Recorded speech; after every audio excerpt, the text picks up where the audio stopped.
Hello everyone, কেমন আছো সবাই? সকলকে বেসিক এডুকেশন যুবরাজ সরকারের পক্ষ থেকে শুভেচ্ছা অভিনন্দন। ক্লাস 1-এ অর্থাৎ পার্ট 1-এ আমরা বলছিলাম যে আমাদের ইংলিশে যে ভীতিকর একটা অবস্থা, সেই অবস্থাকে দূরীভূত করতে আমাদের যে কাজগুলো করা উচিত সেটা হলো, প্রথমে হলো পার্টস অফ স্পিচ নির্ণয় করা, দ্বিতীয়ত হলো সেন্টেন্স চেনা, তৃতীয়ত হলো টেন্স চেনা। এই তিনটা কাজ যদি আমরা গ্রামারে ঠিক করে করতে পারি তবে কিন্তু আমাদের গ্রামারটা 90% আমাদের হাতের মুঠোয় এসে যাবে। তারই ধারাবাহিকতায় আজকে পার্ট নম্বর 8 আমরা পার্টস অফ স্পিচের ক্লাস শেষ করেছি। আজকের আমাদের ক্লাস হলো সেন্টেন্স নিয়ে। দেখো বন্ধুরা, পার্ট 8 সেন্টেন্স। সেন্টেন্স মূলত দুইভাবে আসে, একটা হলো অর্থভেদে আর একটা হলো গঠনভেদে। আমরা অর্থভেদে অনেকেই জানি, অর্থভেদে হলো assertive sentence, interrogative, imperative, optative এবং এক্সক্লামেটরি। অর্থভেদে সেন্টেন্সকে 5 ভাগে ভাগ করা যায় এবং গঠনভেদে সেন্টেন্সকে 3 ভাগে ভাগ করা যায়, সিম্পল, কমপ্লেক্স, কম্পাউন্ড। আমরা এখানেই ভুল করি। পরীক্ষার সময় সিম্পল থেকে কমপ্লেক্স, কমপ্লেক্স থেকে কম্পাউন্ড, কম্পাউন্ড থেকে সিম্পল পরীক্ষার সময় আসতেই দেখা যায়। বিভিন্ন ধরনের প্রতিযোগিতামূলক পরীক্ষা সহ আমাদের বিভিন্ন পরীক্ষায় এইগুলো থেকে প্রশ্ন আসে।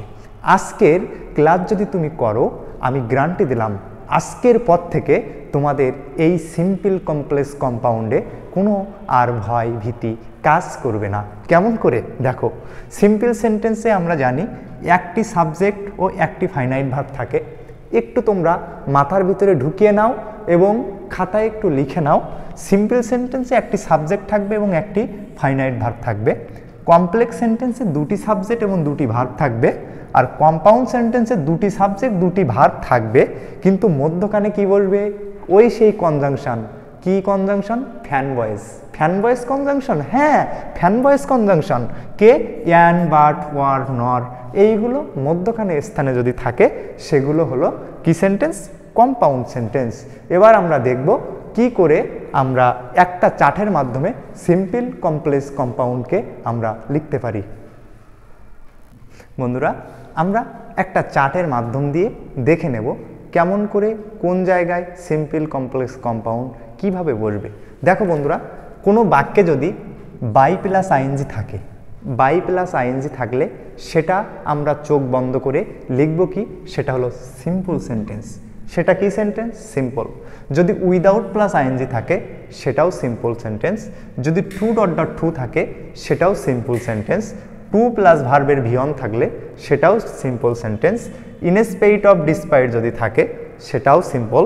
ভার্বের সাথে আইএনজি থাকলে simple, at the time of থাকলে সিম্পল, আর অ্যাডজেক্টিভ থাকলে সিম্পল সেন্টেন্স। বন্ধুরা, এই 8ভাবে আমরা সিম্পল সেন্টেন্সকে চিনব। এখন দেখো কম্পাউন্ড সেন্টেন্সকে কীভাবে চিনব এবং কিভাবে রূপান্তরিত করব। দেখো, কোনো বাক্যে আপনি আইডেন্টিফাই করলেন বাই প্লাস আইএনজি, এটা সিম্পল সেন্টেন্সে আসে।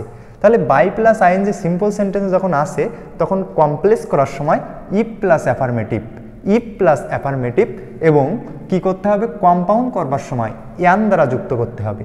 যখন উইদাউট প্লাস আইএনজি পেলেন সিম্পল সেন্টেন্সে, তখন আপনাকে কমপ্লেক্স করার সময় ইফ প্লাস নেগেটিভ যুক্ত করতে হবে ওয়ার।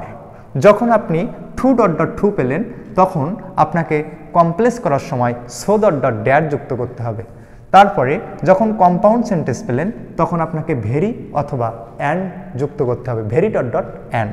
2+ ভিয়ন পেলেন, দ্যাট করলেন, অ্যান্ড করলেন। ইনস্পেইট অফ ডিসপাইট যদি থাকে সেটা সিম্পল সেন্টেন্স। কমপ্লেক্স করার সময় দো, অলদো, এবং কম্পাউন্ড করবার সময় বাট। ভার্বের সাথে আইএনজি থাকলে সিন্স, অ্যাজ। কম্পাউন্ড করবার সময় অ্যান্ড।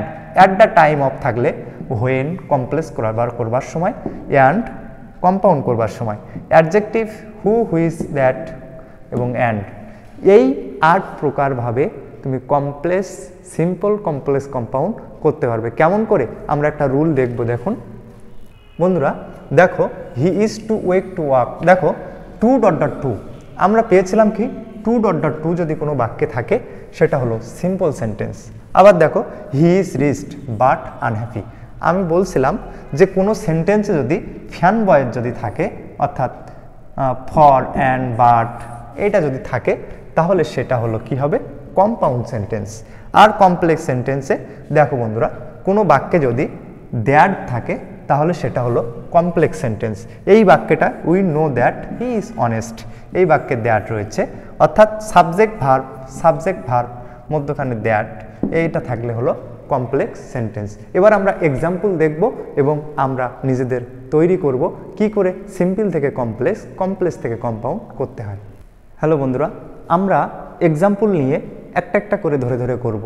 আজকে আমরা প্র্যাকটিসটা একটু সীমিত করব, পরে আমরা যখন প্র্যাকটিস ক্লাসে আসব তখন আমরা পরিপূর্ণভাবে এই সিম্পল কমপ্লেক্স কম্পাউন্ড নিয়ে পরিপূর্ণভাবে প্র্যাকটিস করব। কিন্তু আজকে কি করে হয় সেই প্র্যাকটিসটা আমরা দেখিয়ে দেব। দেখো বন্ধুরা, coming home he began to work, এই সেন্টেন্সটা আইডেন্টিফাই করো তো। এই সেন্টেন্সটা কি? দেখো, কারোর সাথে যদি ভার্বের সাথে যদি আইএনজি যুক্ত থাকে সেটা কি হয়ে যায়? সেটা হলো সিম্পল। তাহলে এই সেন্টেন্সটা কিসে আছে? সেন্টেন্সটা আছে সিম্পলে। তাহলে আমরা বুঝতে পারলাম, আইডেন্টিফাই করলাম যে এটা সিম্পল সেন্টেন্স। একে আমরা কম্পাউন্ড করব। কি করব? মনে করুন যে কম্পাউন্ড করব। যখন কম্পাউন্ড করব, দেখো তো ভার্ব প্লাস আইএনজি কম্পাউন্ড করবার সময় কি যুক্ত করতে হবে? কম্পাউন্ড করবার সময় ভার্ব প্লাস আইএনজি অ্যান যুক্ত করতে হবে। কি যুক্ত করতে হবে? অ্যান যুক্ত করতে হবে। তাহলে কেমন করে করব? দেখো বন্ধুরা, এখানে আমরা অ্যানটা যুক্ত করলাম। কি যুক্ত করলাম? অ্যান যুক্ত করে দিলাম, মধ্যখানে অ্যান যুক্ত করতে হবে। হি began to work, he began to work, এই সেন্টেন্সটা আমরা ঠিক রাখলাম। হি বিগান টু ওয়ার্ক, এটা আমরা লিখলাম না, এটা আমরা ঠিক রাখলাম। তাহলে দেখো বন্ধুরা, দুটি সাবজেক্ট দুটি ভার্ব। তাহলে দেখো আমাদের কম্পাউন্ড সেন্টেন্সের একটা সাবজেক্ট ভার্ব পেয়ে গেলাম, একটা সাবজেক্ট একটা ভার্ব পেয়ে গেলাম। তাহলে আমাদের আর একটা সাবজেক্ট ভার্ব লাগবে, সেটা কোথা থেকে বানাবো? সেটা এই সেন্টেন্স দেখে আমরা বানাবো। তাহলে আমরা আইএনজি আছে বিধায় অ্যান নিলাম, এই সেন্টেন্সটা আমরা ঠিক রাখলাম। দ্বিতীয়ত এই সেন্টেন্সের সাবজেক্ট কি? সাবজেক্ট আছে হি, হি নিয়ে আসলাম। তারপরে বন্ধুরা দেখো বিগান, এই বিগানটা কোন ফর্মে রয়েছে? এটা হলো ভার্বের ভি1, এটা ভি2, ভি3, বিগিন, বিগান, বিগুন। তাহলে দেখো এটা যেহেতু ভি2 ফর্মে রয়েছে, এই কামিং এর ভি2 অর্থাৎ কামের ভি2 কি? কাম, কেম, কাম। এটা হলো ভার্বের ভি1, ভি2, ভি3। তাহলে ভি2 এর যেহেতু ভি2, এরও ভি2 নিতে হবে। তাহলে বিগান হলো ভি2 ফর্মে রয়েছে, তাহলে কামের ভি2 হলো came. He came home and he began to work. খুব সুন্দর মজার কৌশলে আমরা শিখলাম। এবার দেখো, যদি এই সেন্টেন্সকে যদি বলা হয়, সেন্টেন্সটাকে যদি বলা হয় তুমি কি করবে? এটা সেন্টেন্সকে যদি বলা হয় কমপ্লেক্স করো, কি করতে বললো? কমপ্লেক্স। তখন তুমি কি করবে? দেখো বন্ধু, দেখো হি কেম হোম, দেখো কামিং আছে, এখানে ভার্বের সাথে আইএনজি থাকলে সিন্স কি নিয়ে আসতে হবে? সিন্স। মধ্যখান থেকে এই এটা এখানে কি করবে? এখানে শুধু এই প্রথমে কি লিখতে হবে? এই জায়গাটা অর্থাৎ প্রথমে শব্দের শেষে বা এখানে লিখবা since. Since he came home, এখানে যে অ্যান্ডটা ছিল কম্পাউন্ড করবার সময় ওটা আমরা তুলে দিলাম, ওটা লাগবে না। অ্যান্ডের পরিবর্তে তুমি এখানে comma, he began to work, he began to work. শুধু সিন্সটা নিয়ে এসেছি, he came home, he began to work, আর কোমাটা নিয়ে এসেছি অ্যান্ডের পরিবর্তে। খুব সুন্দর করে কলা কৌশল না? আমরা প্র্যাকটিস ক্লাস করব, সব কিছু করবো, শুধু তোমরা এই 8টা চার্ট যদি মনে রাখো তাহলে কিন্তু আর কোনো দিন সিম্পল কমপ্লেক্স কম্পাউন্ডে তোমাদের কোনো অসুবিধা হবে না। আমরা পরবর্তী ক্লাসে অ্যাসার্টিভ, ইন্ট্রোগেটিভ, ইম্পারেটিভ, অবজেক্টিভ এবং এক্সক্লামেটরি সেন্টেন্স নিয়ে আলোচনা করব। কেমন লেগেছে ক্লাসটা? ধন্যবাদ। সকলেই এমন করে পাশে থাকবেন। সকলকে নমস্কার।